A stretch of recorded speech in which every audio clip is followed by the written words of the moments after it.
Baseball Federation of Asia, nagulat. Bakit gano'n? Ang Pilipinas, naglalaro sa baseball, ang daming followers sa social media. Pag hindi na rin naglalaro ang Pilipinas, ang dami pa rin na Pilipino na followers ng kanilang tournaments.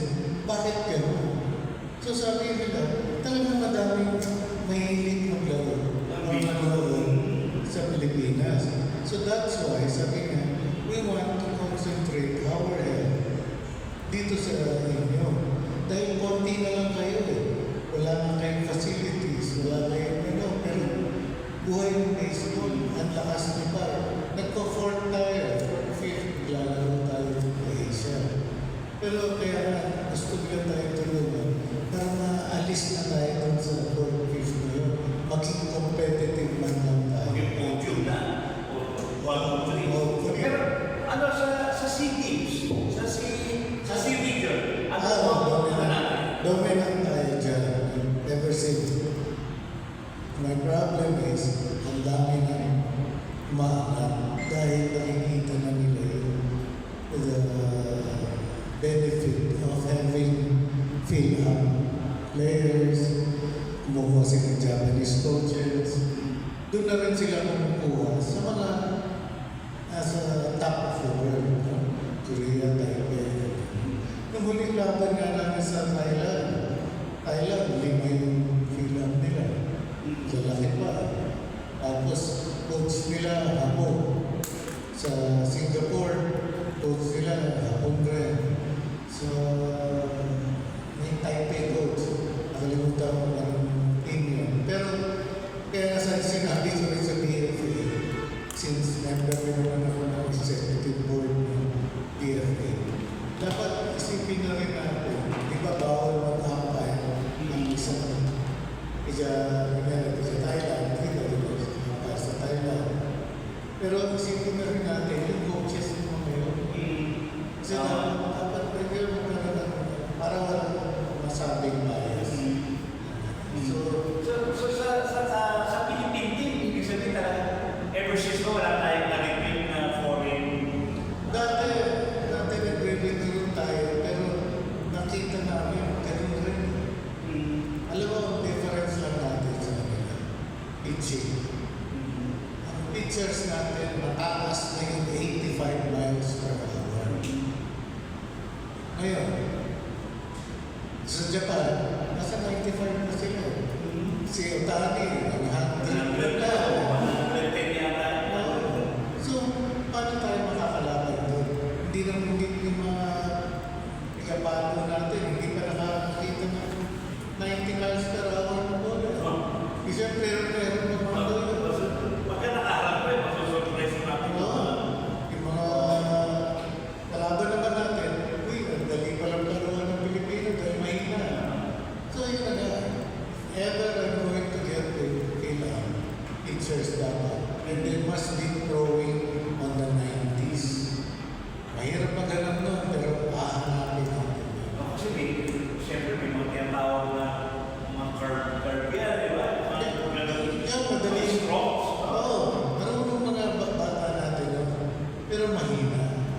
Kaya nga, Hindi ganun kalakas. hindi ka MLB, nakausap ko rin sa Thailand. Sabi niya, alam mo, kailangan nang wala. Okay na kayo eh. Ang ganda ng mga bata, ang ganda ng training niyo. Yun lang. Sa pitching. Velocity. Walang velocity in pitchers. Kung meron lang yan, ilaban na kayo. Sa ano yan, sir?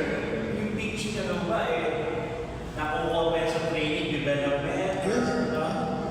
At saka the right training, the right way to use your muscles or your muscle groups to develop, to have that velocity, that speed.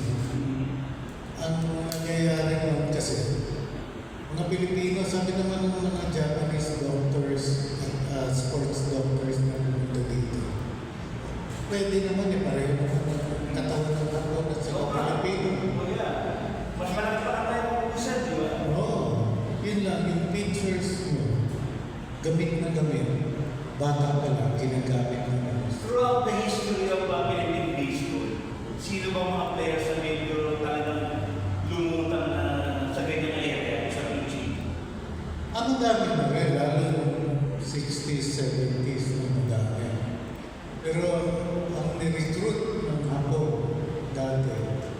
Noong 1954 na, isang first baseman, outfield. Ewan ko si Red, siguro alam ni Red kung sino yun. Finisher the late Boyko Pinera, which is the name. Yeah, si As Boy, in baseball, si Boy at saka si Davey Manzanares, kinukuha na ng Pittsburgh Pirates yun for their game. Pero umayaw lang sila. Pero kinukuha. So meaning, may potential May naman potential. talaga.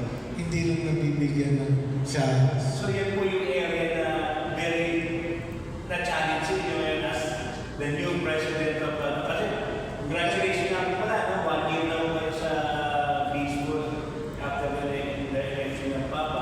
So yun ang area na kailangan na talaga magtutunan ng bansin. Oh, let's start from the beginning. Parang mag-umpisa ulit tayo. Saan ba tayo mag-umpisa? Gawa tayo ng field. Okay, good morning. I'm Doc Peras from Sports Corner PH.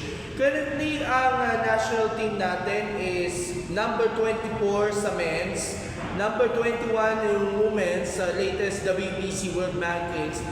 Para at least nakaabot pa rin tayo kahit paano sa top 30 teams in the whole world. Pero of course, may mga kailangan tayong adjustments and improvements para to be at par nga para dito sa mga world counterparts natin. So, ano ba ang ginagawa ng ating Papa leadership para mas lalong masustain pa yung success ng ating men's team going into 2026? Kasi noong 2025 SEA Games, naka-gold tayo.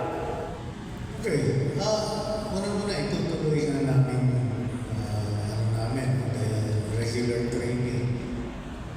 Aanayin pa namin yan as a comprehensive training. No? But like I said earlier, we need to find why are we disadvantaged? So it's first the pitching. So we're looking for that. And then we're preparing kasi for the Asian Games. May baseball sa Asian Games. Oo. Sa Nagoya. Oo, since champion tayo sa SEA Games, we have the right to be part of it. Pero nandun na ang Japan tayo.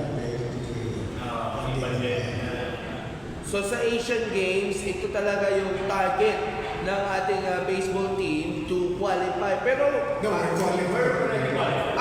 already qualified na. So, how's the training right now? Kasi galing man lang sa SEA Games, nakapagpahinga, nakapagbakasyon, pero ngayon ay balik na sa ensayo, even though sa September pa yung mismong Asian Games. Yeah, right after the UAAP, dyan na magbubulit yung mga buong team. Kasi like sinabi ko kanina, karamihan ng players ay nasa UAAP. Okay. Another concern nga lang, kasi